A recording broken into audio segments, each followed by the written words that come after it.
Good evening or good morning or wherever you are in the world. You're very, very welcome to Cinemagic, the virtual online festival, which has been going for 31 years. It started in Belfast and has expanded all across the world.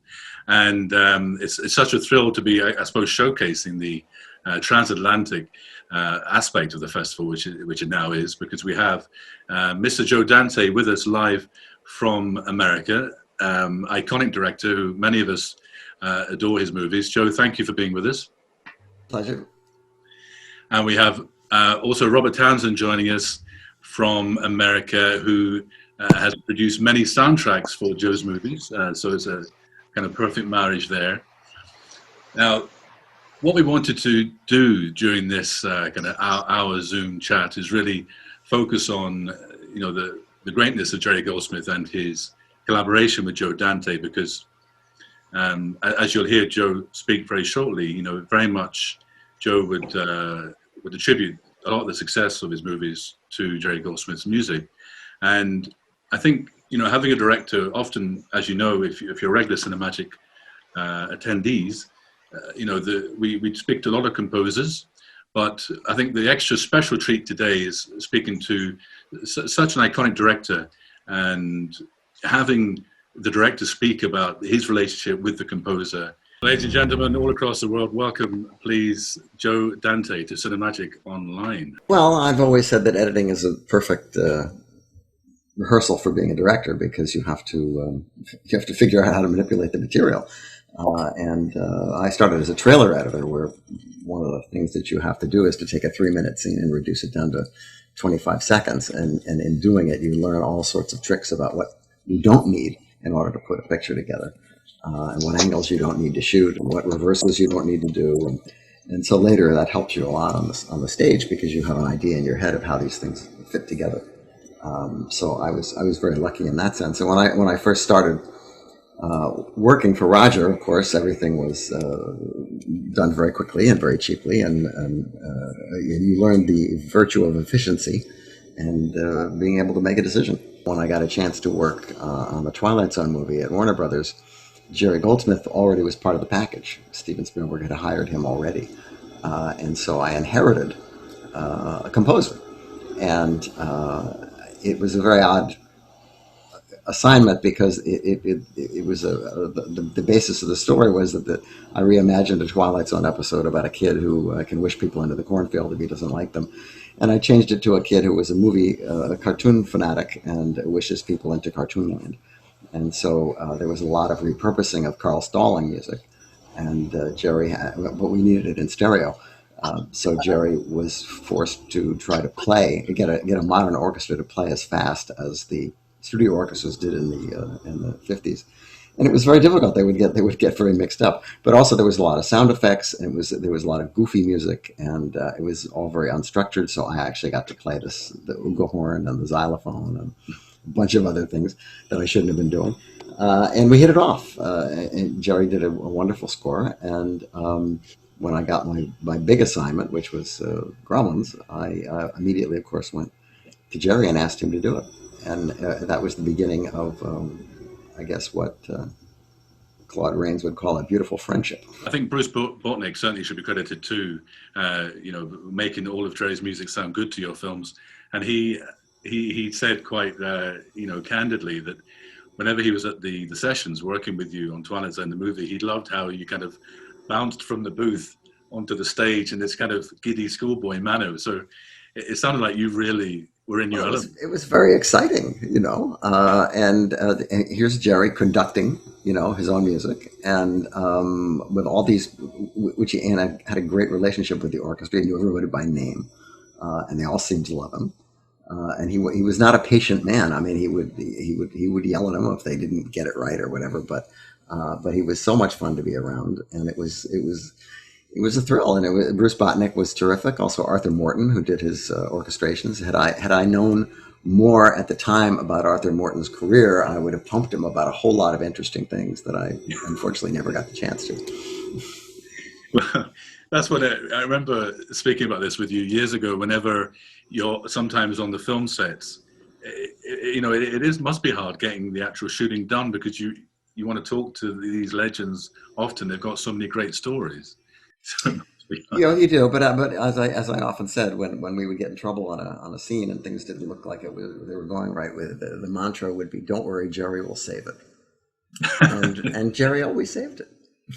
that's right. And I think, certainly the big success was Gremlins. That made it in 1984. Significant as well because it was Amblin's first kind of production. And whenever you looked at that music, and there's this wonderful marriage, and Jerry Goldsmith had this great, obviously kinetic energy, but he also had this wonderful mindset where you could marry the sound effects with the orchestra. And I think Gremlins is a great showcase of that, because we had a little tiny bit at the start of your show reel there, but like the opening, the main title, whenever you have Billy and his dog walking down the street, it's utterly charming, and already the tone is set. Well, I always had a scene where Billy and his dog are walking down the street. It wasn't always Billy and his dog, but it was almost always some kid on a bicycle going somewhere and introducing the town, to a point where I just couldn't figure out how Jerry could possibly do yet another variation on that kind of theme, but he always did. Marshall, if we can bring you in here and unmute your mic, and chat to us there about the when you think back to those early days editing there with Joe and with Jerry. Well, I didn't really come on board until the Burbs, and then the movies after that. So, but Jerry was always terrific. Always very complimentary. Joe and I usually would do all the temp music editing, and Jerry would come in to spot the film, and he was always very complimentary towards the temp track. It never threw him at all. Sometimes he'd say, well, instead of these 2 short cues, I'll just play all the way through from here to here. But he almost 99% of the time agreed, this is where the music should start. This is the kind of feel it should have. And but of course, by then, he and Joe had such a terrific working relationship. There was a trust already there. So it was always very easy. Early on, I learned not to put any of his own music on the temp track, because he would get a very bad reaction to that. And he also would, there were certain scores I would use over again on temp track, particularly Bernard Herrmann's Trouble with Harry, which is a sort of a specific kind of music that for some reason seemed to fit the mode of the kind of movies I was doing. And sometimes Jerry would just sort of moan and go, "Oh, not Bernie again." But he always managed to transcend that and come up with something of his own. And I would say the biggest change in a temp track was on the Burbs, where we temped the entire movie with Ennio Morricone and Italian Western music, because we wanted it to reflect how the characters saw themselves, as heroic figures in this silly comedy. And Jerry managed to do a completely opposite score that still managed to still gave you the same effect. The only thing that he didn't conquer was there was a brief scene where the guys are supposed to approach the house, and there's a lot of cross-cutting to people and zooming into their eyes like Sergio Leone. And we had a cue from My Name is Nobody, which Universal owned, and that was the temp track. And he tried numerous times to do something similar, but it was never as funny as what we had in there before, which was, of course, cut to the music. Because it always ended up sounding like Lonely the Brave, because that was his sort of go-to Western music thing. Also, Three the Hard Way is a terrific Western score that he did. And he did great Western scores, but he just couldn't nail that particular gag. And so in the movie, we just bought the rights and used the Morricone track. I think one of those, whenever you think to as far back as those logo openings, Joe, I love the way, you pay tribute to Max Steiner with, the Warner, with Gremlins, Inner Space, and then with Universal, talking about the Burbs there, this fantastic, aerial shot down, to the actual suburbs, very, very clever. And and this is that kind of, and I think why your movies connect with people so much is because, in a sense, you're giving back that love for film inherent in you. Would that be a fair summation? Well, yeah, because on Gremlins we managed to talk them into going back to the old Warner Brothers logo because they had been using the worm logo Mm. for the that was sort of not really very interesting, and so we wanted it to be old fashioned, and so we wanted to use the Max Steiner score. We wanted to have a big Warner Brothers shield on the front, and they liked it so much that they actually started doing that on all their pictures, Mm. and so and also Jerry wrote the current Universal logo, where the giant letters that look like they're going to come and eat you come out, and then and Jerry wrote that piece of music, which has also been repurposed for their television shows and all that kind of stuff. And it's just it's a brief piece of music, but it's pretty good, and I hope that the estate is still making money from it. On Explorers, it always struck me what a great example both the that score is, where Jerry is showing as he's scoring the picture just how much of what we think of as movie magic comes from a score, where in the construction sequence and his score is kind of knitting it all together and presenting the scenes that Joe shot.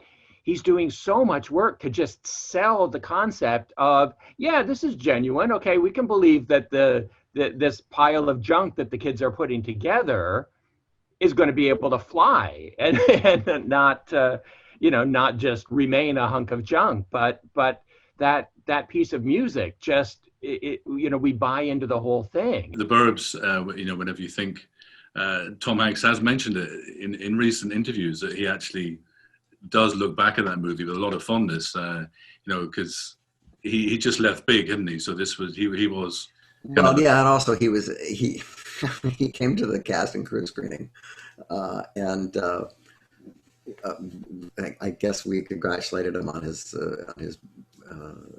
acclaim for Big, and he said, you're not congratulating for the reviews that we got today, because the Burbs got the worst reviews down the pike from virtually every critic everywhere.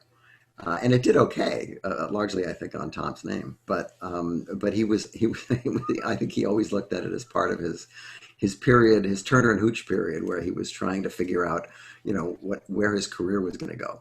And I don't know that at the time the picture was really valued that much by much of anyone, but over the years, for reasons that are beyond me, it has become quite a cult item.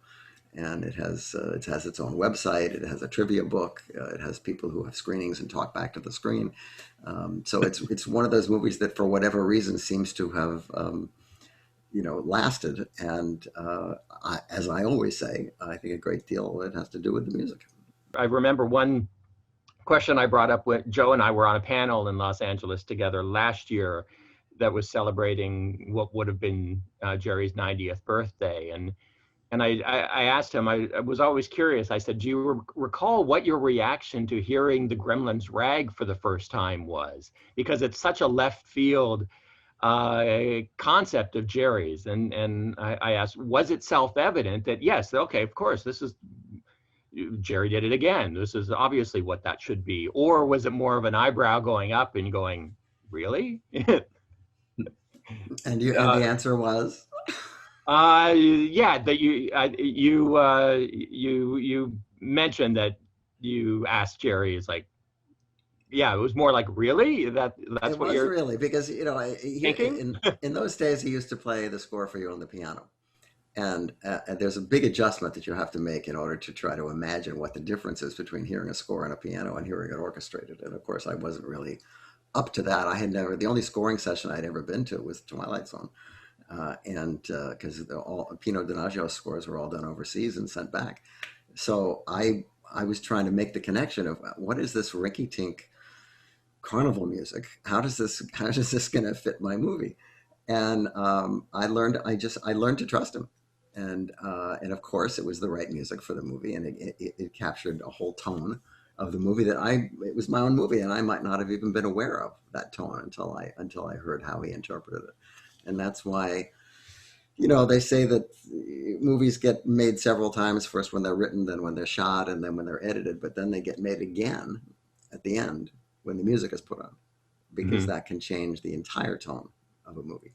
Gremlins 2, there was such a large musical canvas, and I know you're on the scoring stage with Joe and Jerry there, Robert, weren't you? So yes, actually, Gremlins was the first of Jerry's LA recording sessions that I had attended, and then after that, I think I was at pretty much all of them in Los Angeles, and then many in London as well. But I remember arriving, the first day at the Gremlin sessions, and I think Joe was on the couch at Warner Brothers and saw me. He's like, Perez Sarabande has arrived, without whom no film would ever have a temp track. It's so true. And then I remember, immediately my jaw was on the floor, as what happens at a Jerry Goldsmith session, because he always is delivering beyond what anyone could have imagined. And I heard the opening from the Steiner fanfare and into the main title early on, and my jaw was on the floor, blown away by, of course, in this case, knew the original Gremlin score very very well, and so to hear the ways he's kind of referencing it, but then going off in a totally different world, just phenomenal. Yeah. And the other thing about Jerry was so great is that I like music, but I don't read music, and I'm not a musician. I don't have that vocabulary. But he was so collaborative, and if there was something that he'd do the rehearsal with the orchestra, and then if there was something that I thought needed to be changed or sped up or more melancholy or whatever, you could go right to the podium and talk to him about it, and he would get out the pencil and he would just start marking up the score. And I presume he did that with everyone, but I just never felt like I was being handed something as like, this is the music, take it or leave it. I always felt like I was being included, unworthy as I was in terms of musicality, on the construction of it. Now, Matinee is very much a film lover's film. So many lovely references, and this was a personal project for you, wasn't it? Because in a sense, it was autobiographical. Chat to us about that kind of inception of Matinee. Well, Matinee started out as a sort of a fantasy about a haunted movie theater, and it developed into a movie about the Cuban Missile Crisis, which I know sounds like it's far afield, but actually fit right in. And of course, I was there for the Cuban Missile Crisis. That was the weekend we thought there would be no school on Monday or ever. And that this was it for us. And I think it's probably difficult to get across to today's kids what it's like to think that there's no future.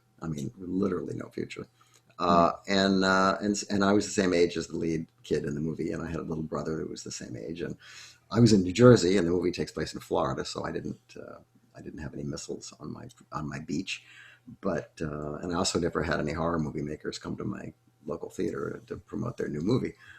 But aside from that, I did have skin in the game on this picture, and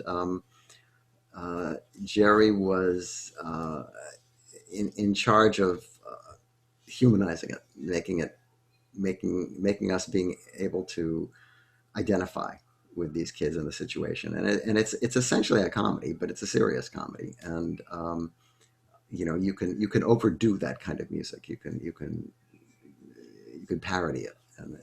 But Jerry never does that. He scored it like it was a drama, and it's a lovely score, and obviously supports the picture very well.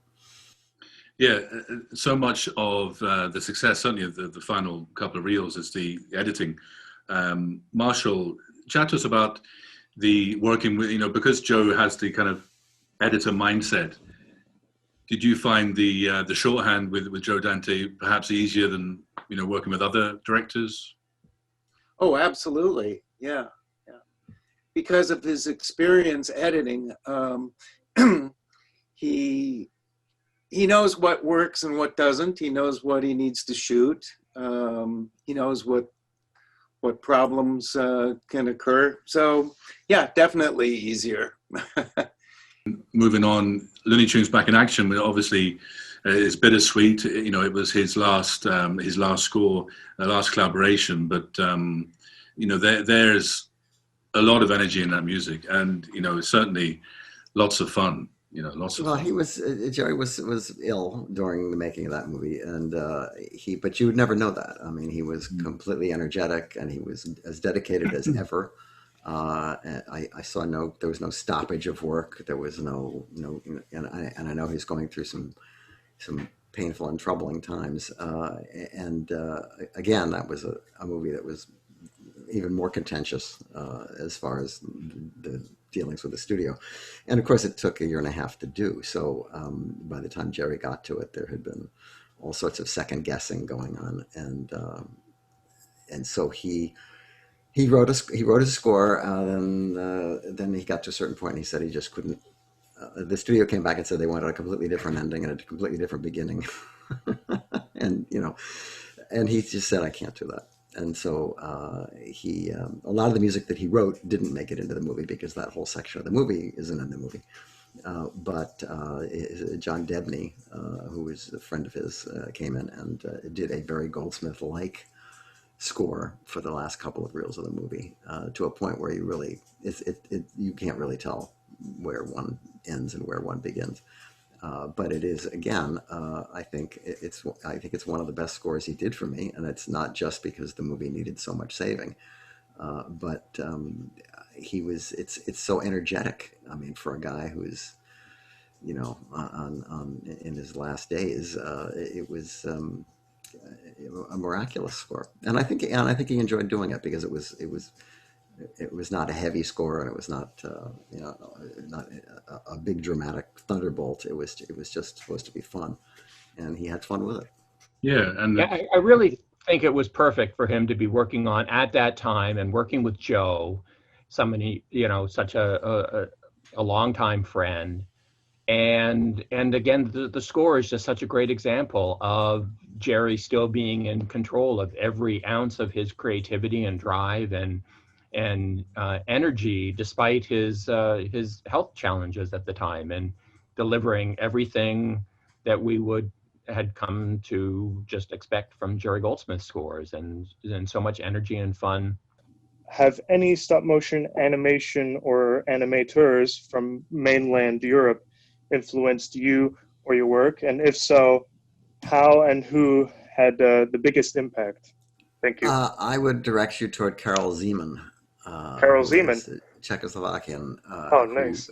who did a picture called The Deadly Invention. He did a Baron Munchausen version. You could look him up. There's a Karel Zeman Museum in Prague. You could look him up on the IMDb. His work is fabulous, and he's similar to Harryhausen in the movements of the puppets, but his backgrounds are incredible. His Gustave Doré backgrounds in the Diabolical Invention, also known as The Fabulous World of Jules Verne, are really incredibly clever, and he was always a great influence on me. I'm going back to Gremlins, but they all do. All roads lead to Gremlins. But yeah, so when you were creating the character Gizmo, did you take inspiration like from real baby animals, and if so, which ones? No, we stole it from The Mandalorian, and what's the other one? Furby. We stole it from Furby. No, actually, people steal things from Gizmo, as it turns out. Gizmo is Chris Columbus, who wrote the movie, I think, based his idea of Gizmo on some mice or something that were in his office or his bedroom or something. But we did use as a template. I mean, Gizmo is basically a kitty cat, kind of. He purrs like a cat. He moves like a little teddy bear. And I mean, the Mogwai is not a real creature, so we had to obviously come up with a backstory and all that sort of thing. But the more real we could make the puppet, the better. And a lot of that had to do with the sound effects. And of course, the fact that he has his own theme. And every time the theme comes up, it's all very heartwarming and cute. And I mean, our job was to make an inanimate object look like it was real. And I guess we succeeded because the dog on the movie, who plays Billy's dog, thought that Gizmo was real. And there are many wonderful moments in the movie where he acts like this is a real animal in front of him. And he just doesn't understand why it doesn't have a smell to it. It's one of my favorite things about the movie is actually the dog. Because your movies are so glued to their score and you can't really imagine one without the other. I just wondered, Joe, how did you prepare in production in advance of the score? How did you prepare with the blocking and the kind of rhythm of the scenes in terms of camera movement or character blocking? And like Marshall, how soon did you get a temp track down in the edit to be able to figure that kind of stuff out? Well, you know, as you know, some directors play music on the set, and a lot of Sergio Leone's music is written by Morricone beforehand, and Leone rejects a lot of it, and some of it ends up in other people's movies. But playing it on the set has long since been a way for people to get the actors in the mood or whatever. I never really did that, and I'm always aware of the opportunities of where I think the music is going to work and where it's not going to work, but I've never actually planned on shooting scenes around a pre-recorded piece of music. I've never actually done that. Marshall? It depends on the sequence.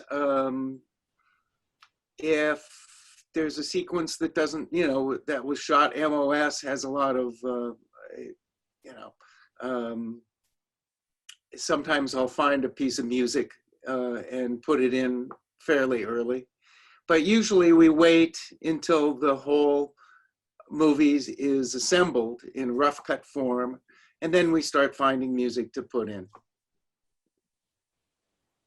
So is there a kind of moment where it's just production sound and you're wondering, oh, is the rhythm okay? Or is this scene going to play? Of course, you've got Jerry Goldsmith on the other end, so you're in safe hands, obviously. But how does that feel?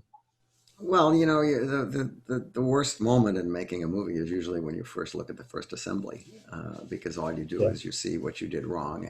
But what's uplifting about that is, you know, the movie will never be that bad again. One thing that you always know is that, and you keep in the back of your head while you're working on the movie, is that when the music goes on, it's going to be better. It's going to make the movie better. Yeah. And that can sometimes be very reassuring in dark moments. I just have to say, of all the different orchestras I've seen perform music from Gremlins or Gremlins 2 over the years, with Jerry himself conducting and then different conductors in the years since, the orchestras invariably have huge smiles on their faces through the musicians in the band, and then are dancing in their seats. I mean, it's such an infectious piece of music, and every orchestra just love playing it.